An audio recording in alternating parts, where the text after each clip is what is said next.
We're back. Oh, where are we going from here? Oh my gosh, I can't wait to show you. I can't wait to share with you what I have in store. Okay, question. Are you a parent? I am, but not in a traditional sense. But the reason why I ask you that question is because I want to tell you a story about my dad. He's passed away now, but there's a very significant story about him and my money. And where we're about to go is over the next two videos are about money, but not just money. One is about money emotions, and one is more like the fundamentals of money. So I'm going to start with the emotional side of money and psychology of money. But this story that I'm going to tell you about my dad is going to tie the two together, the logical and emotional together. But I don't want to start with the story, so hang in there.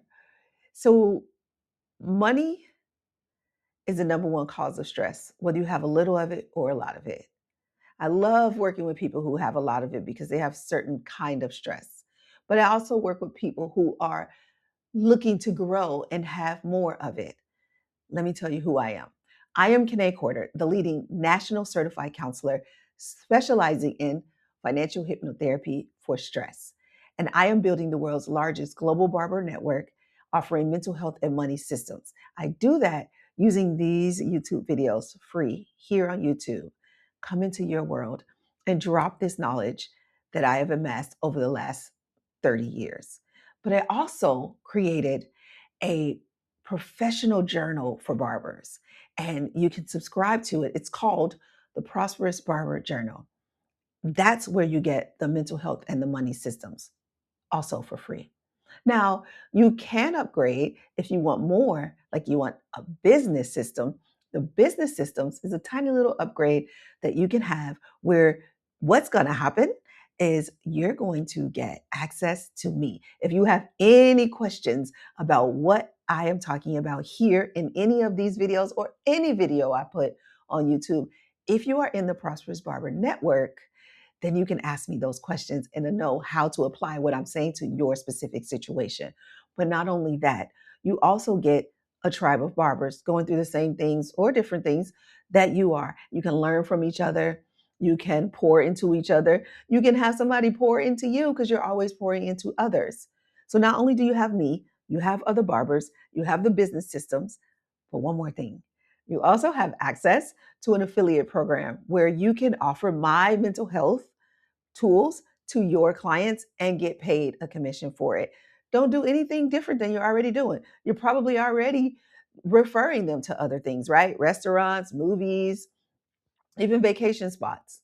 But do you get paid for that? No. So that's why I put that in this Prosperous Barber Network. Anyways, before you do any of that, just make sure you're subscribed to this YouTube channel and make sure you're subscribed to the Prosperous Barber Journal. At least do those two things, and then we can take it from there. Once you get over there, once you get into my world, I'll take great care of you. I'll guide you all the way through. Let's get into today's topic. Today, we're talking about money emotions. Now, there are 5 types of money emotions. And I want you to stay in here with me because you might not want to talk about much emotions around money and psychology of money, but I'm going to loop this into what I call the money cycle, which is more of the fundamentals of money. And we're going to go deeper. These videos might be a little long, hopefully not. I'll try to keep them as short as I can. And then if you want more, you can come into the network.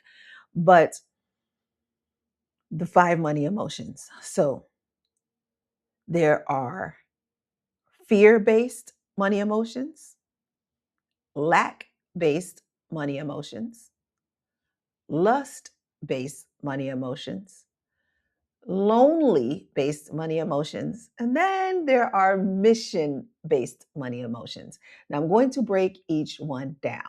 Now, inside each one of these is 4 different, so these are the categories, and there's 4 different emotions that I see over and over and over again. So there are about 20 different money emotions. And they I don't have them on a up or down, are they good or bad? Mostly a continuum. First of all, they're either negative or positive, like zeros in the middle and negative and positive are on the sides, right? And then whether how negative or how positive it is depends on how much it serves you. Now, some people can feel negative emotions and still get to their goal. Others of us, me included, needs to feel more positive emotion in order to get to our goal. Some people get to their goal through revenge. Now, they're going to still need to clear that stuff inside of them. We talked about clearing a couple of videos ago. They're going to clear that stuff inside of them if they really want to enjoy it and have meaning in it and feel good about it, that yummy feeling about your success. But if you have that success and you still feel yucky, it's probably because you're holding on to old emotions that no longer serve you. Maybe it serves you, it got you to where you wanted to be monetarily, but are you where you want to be mentally and emotionally? Probably not. Yeah. I know. So let's go into this. Let's start with fear. The fear-based emotions, those are the ones that are like fear of the unknown, that kind of fear. So you go about life just fearful, fearful, fearful. Now that doesn't mean you don't end up wealthy. You could still end up wealthy, whether you keep it or not, that's another thing. But you're just always afraid. You're just always afraid. And that's kind of how you live your life in this fear. But you have money, but you're fearful, or you have no money and you're fearful. Either way, fear is what's governing your life. Those are fear-based money emotions, like the fear of the unknown. Oh, what will happen if I do this? Or what won't happen if I do this, right?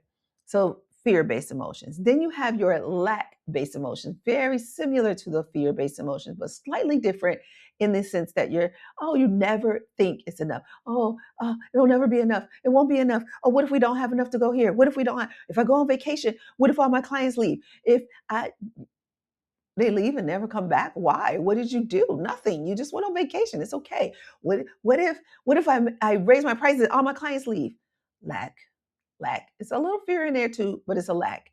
Lack-based emotion says you're not good enough, inadequate. That's what lack is all about. Then there are the lust-based emotions. Now there's a little bit of not good enough there either, because that's why you want to have so much, but you're focusing on the external in the lust-based emotions. One more car, one more house, one more dress, one more whatever hat, one more belt. You get it. One more woman. Because some people buy people. You say you can't buy love. Well, a lot of people are trying. And love and money are very closely related. And in these lust based emotions, you will find that, especially when it comes to relationships. So, and when I say relationships, I don't just mean romantic relationships. I also mean the parent child relationship, right? How you treat your children, and sometimes you're getting their love by buying them things. You just won't tell them no, or the other way around. You get your mother's love by buying her stuff. You just like, okay, mom, whatever you say, whatever you want, I'll get it. It's like at some point you do have to tell mom no. Uh-oh. You wasn't ready for that. You weren't ready for that. Mm. But the lust based emotions, I am going to tell you the story about my dad. Don't worry. The lust based emotions, they're really about greed, more, more, more, more, which is similar to not enough, but it's different. It's like I need excess, excess, right? Just excess, just more and more and more. Not access, which is important, especially when you're wealthy. Some people get wealthy because of their access, but excess, you need more. Okay, just had to make that distinction for you. I don't know why, but it seemed important. Somebody needed to hear that. So the next one is the lonely based emotions. Oh, my heart goes out to these. And this is the one that people come to see me the most when they get in that lonely place where it's like, you don't think that people will like you because you're wealthy. Or what if I get more money and people stop liking me? So let's say you do raise your prices, and then the other barbers around you are like, oh, who you think you are? Right? Now they don't like you anymore because you have money. So I used to have this client who used to say he was a poor boy from Georgia. And I just remember this so well because this man was extremely wealthy. but he still described himself as a poor boy from Georgia. He was not poor. Yeah, he was from Georgia, and he was poor at one point, but he was far from poor. He had been rich for a good like 20 years, maybe longer. And so it was interesting that that was the way that he described himself, because he wasn't that guy anymore, that young man, that little boy. He was somebody else. And sometimes that loneliness comes from who we used to be. Going back to the clearing, we have to clear that.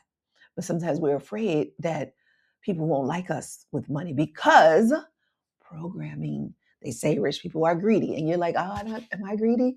They say rich people are filthy, right? Filthy rich. They say rich people are or they say you have to work hard for money. So sometimes you're just working so hard, hard, hard, hard, hard, keeping your head down. You don't have no friends. You don't have no social life. You have no recreation. And then you get tired and lonely, isolated. Mhm. Yeah. So those are mostly negative, I know. But let's talk about the mission-based emotions, because the mission-based emotions are warm and fuzzier, warm and fuzzier. And this is where it leads into my father's advice, I guess you can say, to me. And so the mission based emotions are about your passion. That's why I said all the way in the beginning, the first video, you haven't watched all the videos, go back. It's important. Just look for my hair like this. Um, the very first video, I said that I didn't use the word mission, I used the word why. And those are kind of interchangeable, your mission and your why. So we said we're going to keep retirement as your why. And there'll probably be a way to identify that retirement, like a way that you can describe it. Now, my mission in life is to change the way that mental health is viewed and administered, and to alleviate human suffering associated with money. Now, when I get to retirement, look back over my life, did I alleviate some human suffering? Now, would I alleviate every single human, every 8 billion human on, on the planet? Don't think so. I don't know, maybe, but I don't think so. So it's kind of like the mission is like you'll never really achieve it, but you will die trying. And so, even in my retirement, I can look back and say, did I alleviate human suffering associated with money? By changing the way mental health is viewed and administered? Do you have to go to a therapist now in order to get some healing?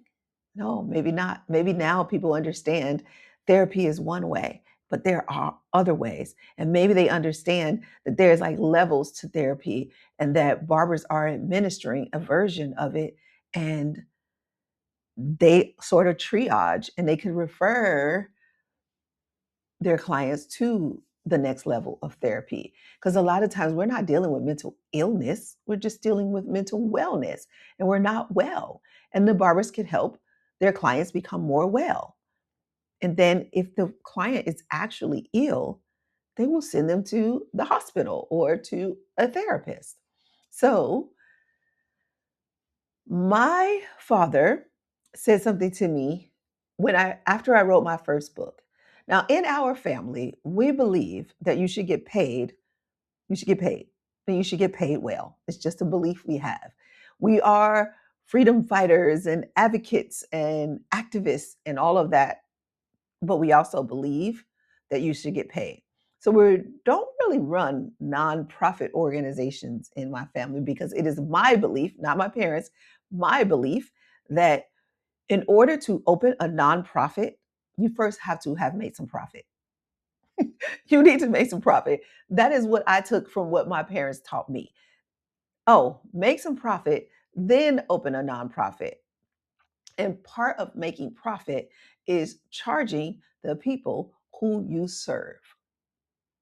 And yeah, can you give some things out for free? Like this information I give out here on YouTube? Yeah, you can give this for free.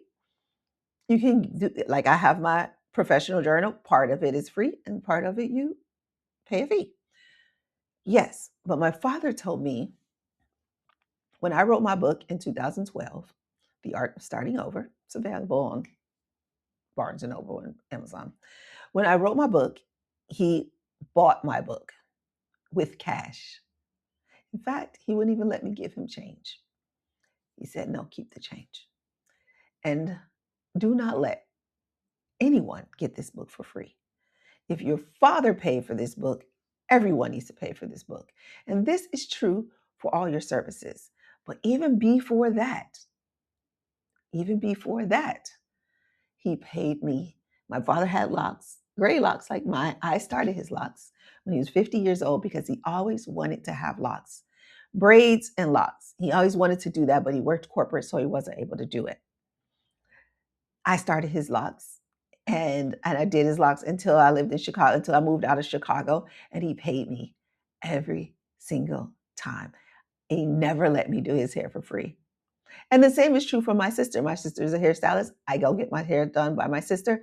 I pay my sister. And I tell my sister, don't let anybody sit in this chair for free. If your sister pays, everybody has to pay. And I didn't really think of it for myself. Of course, I would practice what I preach. But when my father said those words, I was like, wow, that is really how we live our life. Like, yes, I can give out things for free, but my service, what I do for a living, it costs a fee and it's worth it. And you will pay. Or I will refer you to somebody else. That's what I used to tell people. They say, oh, I heard you charge 75, blah, blah, blah, blah, blah. Uh-huh. And they say, well, what can you do for me for 50? My answer, refer you to someone else. I, I can't do anything for you, but I know people who can. So I'll refer you to them. No. I want to come to you. Okay, then go get yourself $25 more and come on back. And I was serious about that. That is what my service costs. And now, I mean, this was 20 years ago. So now double that at least. And that's what you're going to pay in order to sit down with me. My session is 175. My session is 175. Yeah, if I decide to cut your hair, which these days I don't, but if I decide to cut your hair and give you therapy, if I'm become your barber therapist, when you sit in my chair, it's going to be 175. Now, I am going to pour into you. When you leave there, you're going to look good, you're going to feel good, and your whole life is going to change. It is a life-changing haircut.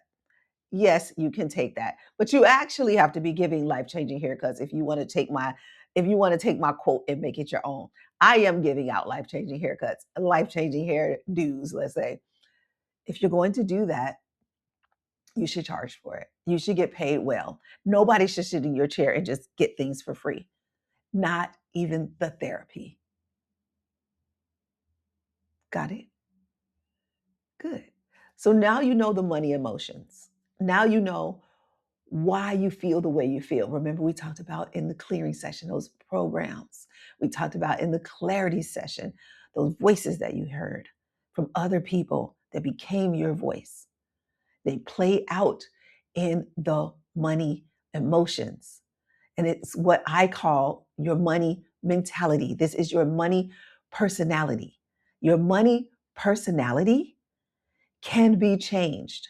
That's the clearing. You can be the ultimate money personality, which is called the president. Now, there are other money personalities, and I'm going to talk about them in the other video. In the next video, I'll talk about the money mentality types, and I'll talk about the money cycle. And then from there, oh, it's going to get so good. Oh, we're like halfway through, I think. Keep going. Keep going. I'm here with you. You are not alone. You can share this video. Go right ahead.